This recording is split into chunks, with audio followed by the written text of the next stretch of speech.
Shalom, perkenalkan nama saya Nili Ranggaboro. Saya dari kelas A, semester 4, program studi pendidikan agama Kristen. Mata kuliah Teologi Perjanjian Baru.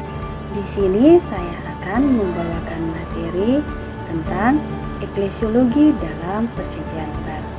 Selamat menyaksikan. Sebelum kita masuk pada pembahasan mengenai eklesiologi dalam Perjanjian Baru, tentu kita akan mengenal terlebih dahulu apa itu eklesiologi. Eklesiologi berasal dari kata Yunani yaitu eklesia. Eklesia sendiri merupakan kata Yunani yang dipakai untuk menunjuk pada arti gereja. Eklesia dalam bahasa Yunani diartikan sebagai rapat atau perkumpulan yang terdiri dari orang-orang yang dipanggil untuk berkumpul bersama-sama. Dari akar katanya, eklesia terdiri dari dua gabungan kata kerja, yaitu ek yang berarti keluar dan kaleo yang berarti dipanggil. Kata ini berasal dari bahasa Yunani kuriakon atau kurion, yang berarti rumah Tuhan atau milik Tuhan. Ini digunakan untuk menerjemahkan eklesia, yang bentuknya paling mencolok diartikan pada gedung gereja, atau yang berhubungan dengan itu adalah milik Tuhan. Di sini ada 3 pokok pembahasan yang dibahas dalam eklesiologi dalam Perjanjian Baru. Yang pertama, pengertian dari eklesiologi. Yang kedua, hubungan antara Kristus dan gereja. Yang ketiga, kepemimpinan dalam jemaat. Yang pertama, pengertian eklesiologi dalam Perjanjian Baru. Eklesiologi dalam Perjanjian Baru adalah suatu organisasi yang unik di dunia ini. Tidak ada suatu organisasi yang unik di dunia ini yang dapat disamakan dengan gereja. Allah mengasihi gerejanya, Dia melakukan banyak perkara sebagai bukti kasih dan perhatiannya. Dalam istilah teologi, pelajaran tersebut, eklesiologi atau gereja memiliki peranan yang sangat penting dan tidak dapat diragukan lagi. Gereja ditebus oleh Allah dengan darah anaknya sendiri, yaitu Yesus Kristus. Kita bisa lihat dalam Kisah Rasul 20 sampai dengan Kisah Rasul 28. Gereja dikasihi, dipelihara, dan dirawat oleh Kristus. Dan ia akan ditempatkan dalam dirinya dalam keadaan tanpa cacat, di dalam kemuliaan Tuhan suatu saat. Gereja sebagai eklesia merujuk pada apa yang harus dilakukan gereja di dalam dunia ini sebagai wujud dari ketaatan kepada Tuhan sebagai sang pemilik gereja itu sendiri. Gereja adalah milik Allah, namun tak lepas dari aktivitas manusia yang dapat memperlihatkan wujud dari gereja itu sendiri. Sama halnya dengan warga yang bersekutu, mengunjungi orang sakit, melayani satu sama lain. Hal inilah yang disebut sebagai gereja yang kelihatan. Eklesiologi merupakan upaya yang dilakukan gereja untuk dapat memahami dan menjabarkan misi Allah dalam Yesus melalui Roh Kudus, untuk dapat membentuk identitas, kehadiran, serta karya gereja di dalam dunia ini. Yang kedua, kita akan masuk dalam hubungan antara Kristus dan gereja. Kristus sebagai kepala gereja. Pertama-tama kita harus memperhatikan bahwa gereja merupakan perkumpulan orang-orang percaya yang bersekutu untuk beribadah kepada Tuhan. Dalam Kolose 1 ayat 18 dan Efesus 1 ayat 22 disebutkan bahwa gereja adalah tubuh Kristus. Dan sumber dari kehidupan gereja tanpa Kristus tidak akan ada.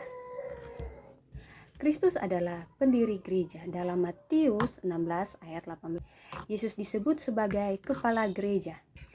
Sebutan kepala gereja bukan sekedar penghormatan atau kemuliaan, tetapi Kristus sungguh-sungguh menjadi kepala atas gerejanya dan jemaat. Gereja harus tunduk kepada kepala, yaitu Kristus, dan tunduk pada otoritasnya atau kuasanya. Pengakuan kita kepada Kristus sebagai kepala dapat menolong kita kepada siapa kita harus setia, yaitu kepada Tuhan Yesus Kristus sendiri. Yang berikut, gereja sebagai tubuh Kristus. Gereja sebagai tubuh Kristus menekankan hubungan di antara anggota tubuh. Tubuh gereja memiliki satu kepala, yaitu Kristus, dan anggota-anggotanya adalah jemaat. Gereja secara keseluruhan memiliki tugas untuk membawa umat manusia untuk berkumpul bersama sebagai keluarga Allah, seperti layaknya sebuah keluarga. Alkitab menegaskan bahwa Allah menentukan Kristus sebagai kepala atas gereja. Gereja sebagai tubuh Kristus berarti bahwa segala otoritas atau kuasa berada di dalam Dia. Yang berikut, gereja yang kelihatan dan tidak kelihatan. Melalui gereja yang kelihatan, Allah menumbuhkan kedewasaan umat di bawah pendidikan gereja. Gereja yang tidak kelihatan adalah gereja yang ideal, yang nampak dalam pandangan Allah. Pemisahan antara gereja yang kelihatan dan gereja yang tidak kelihatan, demikianlah orang yang mau menjelaskan adanya perbedaan besar antara gereja sebagaimana seharusnya ada dengan rupa yang diperlihatkan dalam kehidupan sehari-hari. Begitu kerasnya orang yang mau memperhatikan kehidupan rohaninya, sehingga pengertian gereja dibersihkan dari segala noda dunia dan manusia. Pengakuan iman yang dapat dijadikan sebagai suatu pengertian atau rohani yang abstrak. Sedangkan kata rohani diartikan sebagai gereja yang sesungguhnya atau gereja yang tak kelihatan. Yang berikut kita akan masuk pada jemaat yang berkembang. Yang pertama, jemaat sebagai satu tubuh. Kiasan mengenai tubuh adalah yang paling hidup dan penuh arti nampaknya dalam pemikiran Paulus mengenai jemaat sebagai satu tubuh. Dalam surat Roma menggambarkan kiasan untuk mengajarkan bahwa karunia-karunia yang berbeda bisa dipakai dalam satu jemaat. Dalam Roma 12 ayat 4-8. Tubuh menggambarkan kesatuan jemaat. Jemaat digambarkan sebagai tubuh manusia, memberi gambaran mengenai hubungan Kristus. Yang berikut, jemaat sebagai pengantin perempuan. Penggunaan kiasan pernikahan mendapat dukungan dari pengajaran Yesus. Kiasan tersebut digunakan dalam perumpamaan tentang gadis, tetapi arti dari perumpamaan itu tidak bergantung pada identifikasi dari pengantin itu. Dalam Matius 25 ayat 1-3. Yang berikut, jemaat sebagai bangunan. Kiasan kedua, kesejajaran, kiasan yang dipakai dalam Matius 16 ayat 18. Di atas batu karang aku akan mendirikan jemaatku. Dan gagasan ini kan oleh Paulus dalam surat 1 Korintus. Ia mengatakan bahwa jemaat Kristus adalah bangunan Allah. Dalam 1 Korintus 3 ayat 9. Ia menyatakan bahwa dirinya sebagai ahli bangunan. Yang berikut, kepemimpinan dalam jemaat. Dalam Kisah Para Rasul 1 ayat 21-22 dijelaskan mengenai pendekatan orang-orang Kristen mula-mula terhadap suatu organisasi. Orang-orang yang dipilih pada saat itu sangat terbatas sekali. Itu orang-orang yang bersama dengan Yesus selama pelayanannya dan yang menyaksikan kebangkitannya. Maka orang-orang yang dipilih pada saat itu harus memiliki pengalaman bersama dengan Yesus.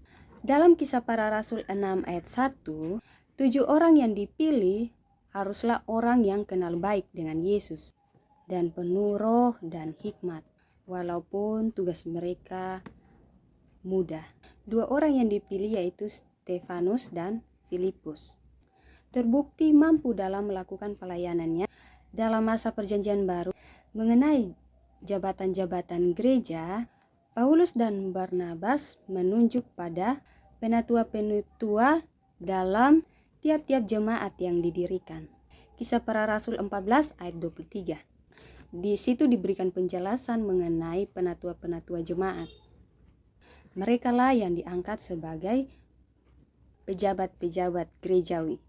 Maka mereka pasti menjalankan tugas apa saja atau pengaturan apa saja yang diperlukan dalam jemaat. Baik, kesimpulan dari materi ini, setelah kita melihat dari beberapa pandangan terhadap eklesiologi dan perkembangan di dalam, tentulah hal ini menjadi dasar dari pengajaran gereja, di mana setiap jemaat diharapkan dapat memahami bahwa eklesiologi tidak hanya tentang gereja sebagai bangunan atau gedung semata, tetapi lebih dalam bahwa gereja merupakan orang percaya itu sendiri yang menjadi tempat berkumpulnya orang percaya dalam menjalankan misi Allah dalam Yesus melalui Roh Kudus untuk dapat membentuk identitas, kehadiran, serta karya gereja di dalam dunia. Itulah materi mengenai eklesiologi dalam Perjanjian Baru. Terima kasih, Shalom.